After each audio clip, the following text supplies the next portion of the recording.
अस्सलाम वालेकुम। आज जो हमारा टॉपिक ऑफ डिस्कशन है ये है ड्रग्स ऑफ एनिमल ओरिजिन। इस चैप्टर के अंदर हमने एनिमल ओरिजिन की कुछ ड्रग डिस्कस करनी है जिनमें से जिनका कंटेंट यहाँ शेयर किया हुआ है, जिसमें हनी है, जेलेटिन है, शैलिक है, मस्क है, सिवरेज, अम्बरग्रीस, कोड लिवर ऑयल, कैंथराइटिस, स्पर्मेसिटी। ये जितनी भी क्रूड ड्रग हैं सारी एनिमल ओरिजिन से आती हैं। सबसे पहली ड्रग जिसको हम डिस्कस करने लगे हैं वो हमारे पास हनी है। जो वर्ड हनी है ये एक वर्ड मेल से निकला है जिसका मतलब है मीठा। जो हनी ये स्क्रीन से बेसिकली निकाला गया है, क्योंकि हनी टेस्ट में मीठा होता है, दैट्स व्हाई हम इसको मेल कहते हैं।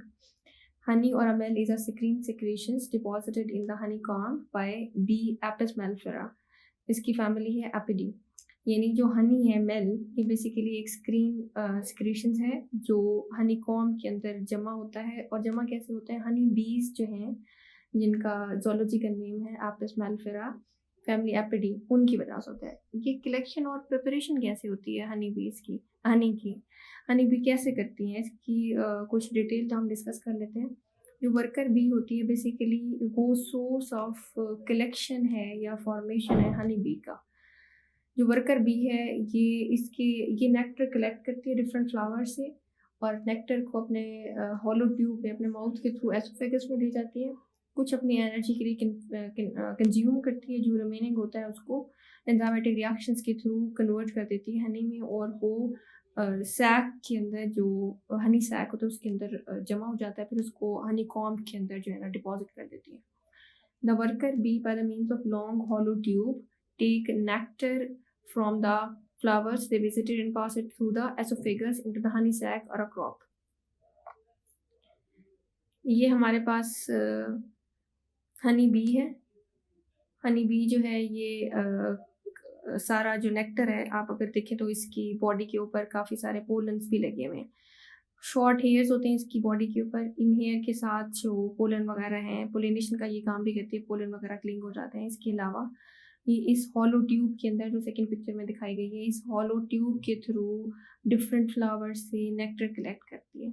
नेक्टर कलेक्शन के बाद ये उसको अपने माउथ में सलाइवा के थ्रू वो करती है, कन्वर्ट करती है, और कुछ कंज्यूम कर लेती है अपनी एनर्जी के लिए। फर्दर जो है ना हनी सैक के अंदर कन्वर्ट डिपॉजिट कर देती है। ये हनी बी के डिफरेंट बॉडी पार्ट का पूरा डायग्राम है जिसमें डिटेल है कि इसके कौन से बॉडी पार्ट हैं। अगर हम नेक्टर देखें, नेक्टर बेसिकली एक स्वीट लिक्विड है, और ये लिक्विड फ्लावरिंग प्लांट जो है वो प्रोड्यूस करते हैं। और ये क्यों प्रोड्यूस करते हैं, बेसिकली इंसेक्ट को अट्रैक्ट करने के लिए। और प्लांट्स को इंसेक्ट को अट्रैक्ट करने की क्या ज़रूरत है, स्मॉल बर्ड्स या जो इंसेक्ट्स होते हैं उनको, ताकि पोलिनेशन हो सके। The sweet liquid that flowering plant produce as a way of attracting the insect and small birds that assist in pollination। The nectar consists largely of sucrose। चूँकि ये मीठा है तो लार्जली ये सुक्रोज के ऊपर कंसिस्ट करता है। इसके अलावा in the honey sac the nectar is mixed with salivary secretions containing the enzyme invertase। ये इन्वर्टेज एंजाइम के अंदर जो है ना सैक के अंदर इसके ऊपर एंजाइमेटिक एक्टिविटी होती है जो होती है इन्वर्टेज एंजाइम के through. Hence the nectar in honey sac is hydrolyzed into invert sugar। invert sugar mixture है ग्लूकोज और फ्रुक्टोज का। ये एंजाइम हनी सैक के अंदर सुक्रोज जो नेक्टर से आता है उसको कन्वर्ट कर देता है, हाइड्रोलाइज कर देता है इन्वर्ट शुगर के अंदर, जो कि ग्लूकोज और फ्रुक्टोज का मिक्सचर है। On the arrival at the hive, bee deposits the content of honey sac in the previously prepared cell by the honeycomb। अब honeycomb के ऊपर कॉम में जो हनी के सेल हैं डिपॉजिट करने के लिए स्टोरेज के सेल हैं, ये कन्वर्जन के बाद हनी बी जो है वो वहाँ पे हनी डिपॉजिट कर देता है, जो अपनी कंजप्शन के बाद रिमेनिंग हनी होता है। Honey obtained by expression is liable to contaminated wax. अब वैक्स कहाँ से आती है, जो हनी कॉम्ब है उसकी फॉर्मेशन में कहीं ना कहीं वैक्स भी इन्वॉल्व होता है, जो उसको उसकी पोजीशन में रखता है और सेल की बनाने कंस्ट्रक्शंस का हिस्सा है। तो जो हनी बी हनी डिपॉजिट करता है हनी हाइव के अंदर, तो वहाँ कुछ हनी कंटामिनेट भी हो सकती है वैक्सेस से। अगर हमें हनी के हम माइक्रोस्कोपिक कैरेक्टरिस्टिक्स देखें, जो फ्रेशली प्रिपेयर्ड हनी होता है वो क्लियर सिरप होता है, लिक्विड। उसका कलर जो है वो पेल येलो या रेडिश ब्राउन हो जाता है। अगर उसका ऑर्डर देखें और टेस्ट देखें, डिपेंड करता है लार्जली कि किस फ्लावर से लिया गया है। जो जिस फ्लावर का नेक्टर कलेक्टेड होगा उसके कैरेक्टरिस्टिक्स उसके जो हनी है उसके अंदर आएंगे। बेरी के प्लांट का जो हनी है वो सबसे ज़्यादा मेडिसिनली बेनिफिशियल कंसीडर किया जाता है, और यूफोर्बिएसी फैमिली की जो प्लांट हैं उनके हनी को, उनके फ्लावर से अगर हनी बी नेक्टर कलेक्ट करता है तो उसको पॉइजनस कंसीडर किया जाता है, क्योंकि वो पॉइजनस फैमिली के प्लांट हैं। केमिकल कॉन्स्टिट्यूंट्स अगर देखें तो मेजर इसके अंदर इन्वर्ट शुगर होता है जो कि ग्लूकोज और फ्रक्टोज एक्विमोलर क्वांटिटीज़ में होता है। इसके अलावा इसमें स्क्रूज है, कुछ और अदर कार्बोहाइड्रेट्स भी होते हैं, वोलेटाइल ऑयल भी है, वाटर भी है, पिगमेंट भी है। अगर हम इसकी कलेक्शन अगर केयरफुली ना किया हो तो हनी हाइव के कुछ जो पार्ट हैं वो भी आते हैं जो कॉम्ब सेल हैं, और इसके अलावा कुछ वैक्सेस वगैरह भी आती हैं। न्यूट्रिएंट अगर हम देखें, यूजेस अगर हम देखें तो हनी किस तरह यूज़ होता है, न्यूट्रिएंट के तौर पर यूज़ होता है। जो बच्चों की फूड होती है, फॉर्मूला फूड, उसके अंदर भी ये ऐड किया जाता है। स्वीटनर के तौर पे भी हम मेडिसिन में यूज़ करते हैं। डिमल्सन के लिए कफ प्रिपरेशंस जो आती हैं उनमें डिमल्सन के तौर पे भी इस्तेमाल किया जाता है, जो हमारी म्यूकस मेम्ब्रेन है उसकी इरिटेशन को कम करने के लिए, सूद आउट करने के लिए। एंटी बैक्टीरियल भी इसकी प्रॉपर्टीज़ हैं, ये वूंड पे अप्लाई किया जाता है। इसके अलावा इसकी एंटी बैक्टीरियल प्रॉपर्टीज़ के अलावा ये एब्जॉर्बेंट प्रॉपर्टीज़ भी रखता है, डायरिया में यूज़ होता है इस अपनी प्रॉपर्टी की वजह से। ये एक रेफरेंस है सूरत कुरान से जिसमें हनी के बारे में ज़िक्र है हनी का। And your lord inspired the bee saying make your homes in the mountains, in the trees, and also in the structures which men erect, then feed on every kind of fruit and keep treading the ways of your Lord, which have been made easy. From its belly comes a drink with different colors, which provide healing for mankind. Indeed, in this there is a sign for the people who give thought. ये हनी के एक verse है जो हनी की तरफ सेहत याबी या शिफा का जिसमें रेफरेंस है, तो ये कोट किए हुए हैं। इसी तरह हदीस का भी जिक्र है, सही बुखारी की हदीस 5684 में हनी का जिक्र है, जिसमें स्टमक अपसेट को ट्रीट करने के लिए हजूर अकरम सल्लल्लाहु अलैहि वसल्लम ने हनी की रिकमेंडेशन की है। नेक्स्ट ड्रग हमारे पास है जेलेटिन।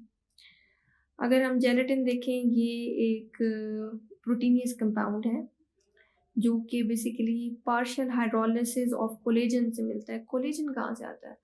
कोलेजन आता है skin, white connective tissues, bones animals की। ये अगर हम स्किन, वाइट कनेक्टिव टिश्यूज और बोन्स अगर एनिमल्स की ले लेते हैं और उनको हम पार्शियली हाइड्रोलाइज करते हैं तो हमें जो प्रोटीन मिलती है वो जेलेटिन होती है। Commercially gelatin is prepared from the suitable by product of slaughtered cattles जैसा कि शीप्स एंड हॉग्स। इनकी स्किन, कनेक्टिव टिश्यूज, बोन्स वगैरह को हाइड्रोलाइज करके जेलेटिन कलेक्ट किया जाता है। प्रिपरेशन कैसे होती है? पहला स्टेप जो जेलेटिन के अंदर है वो है हमारे पास डीकैल्सिफिकेशन। हम जो बोन्स होती हैं या स्किन वगैरह है इनको डीकैल्सिफाई करते हैं। नेक्स्ट उसमें से जेलेटिन एक्सट्रैक्ट करते हैं। थर्ड स्टेप में फिल्टर करते हैं जेलेटिन को। और ये प्रोसीजर होता कैसे है? Bones are decalcified by treatment with HCl। इससे जो बोन्स है सॉफ्टन हो जाती हैं। Material are extracted with boiling water and steam under the pressure until the collagen is hydrolysed.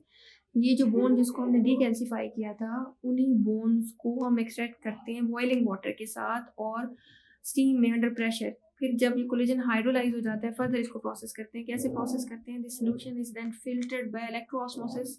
फिर इस फिल्ट्रेशन के बाद इसको हम कॉन्सेंट्रेट करते हैं अंडर रिड्यूस प्रेशर, जिससे ये जेल कंसिस्टेंसी के अंदर आ जाता है। फिर इसको मैश में से गुजार के करंट वार्म एयर गुजारने के पास करते हुए रैपिडली ड्राई करते हैं। When to use in manufacturing of capsule gelatin may be coloured with certified colours. जब हम इसको फार्मास्यूटिकल एड के तौर पे किसी जेलेटिन के जो कैप्सूल शेल्स होते हैं उनमें इस्तेमाल करते हैं तो डिज़ायर्ड कलर जो सर्टिफाइड कलर्ड होते हैं उनमें हम इनको कन्वर्ट कर देते हैं।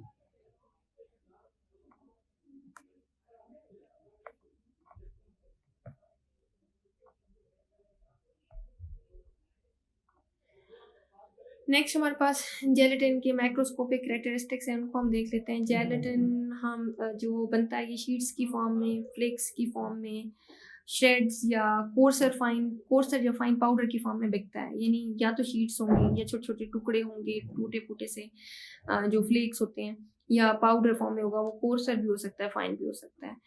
इसका कलर जो है ना या तो लाइट येलोइश या एम्बर कलर का होता है। अगर इसकी हम प्रॉपर्टीज़ देखें, करैक्टरिस्टिक्स देखें, ऑर्डर, ये स्लाइटली करैक्टरिस्टिक ऑर्डर और टेस्ट होता है। जब इसको ड्राई करते हैं तो ये एयर में स्टेबल हो जाता है।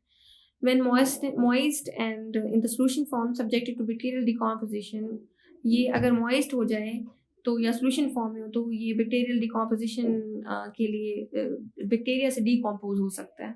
वाटर, कोल्ड वाटर में insoluble है और वाटर अब्जॉर्ब करने के बाद सॉफ्ट होकर स्वेल हो जाता है। ग्रेजुअली अब्जॉर्ब करता है from 5 to 10 times its weight of water, यानी अपने वज़न से 5 से 10 गुना ज़्यादा पानी ये अब्जॉर्ब कर सकता है। हॉट वाटर में इजीली सॉल्युबल है, इनसॉल्युबल है इन वॉलेटाइल एंड फिक्स्ड ऑयल्स। अगर हम इसके केमिकल कंस्टिट्यूएंट देखें तो इसके अंदर अमीनो एसिड्स हैं, कॉन्ड्रेन है जो कि जेलेटिनाइजिंग एजेंट है बेसिकली, ग्लूटेन है, एडिसिव सब्सटेंस है, gelatin is incomplete nutrition protein because tryptophan is absent and other important amino acids are present on nucleus. जो जेलेटिन है ये हमारी न्यूट्रिशनल रिक्वायरमेंट कंप्लीट नहीं करता क्योंकि इसमें important amino acid tryptophan missing होता है जो हमारी न्यूट्रिशनल वैल्यू को के लिए ज़रूरी होता है। अगर हम इसके यूजेस देखें, ये फार्मास्यूटिकल एड के तौर पर इस्तेमाल होता है, जैसे इनकैप्सुलेटिंग agent, suspending agent, tablet binder, coating agent. अगर इसको कंबाइन करें हम ग्लिसरीन के साथ तो ये ग्लिसरीनेटेड जेलेटिन बन जाता है। as such as used as a vehicle and in the manufacturing of suppositories।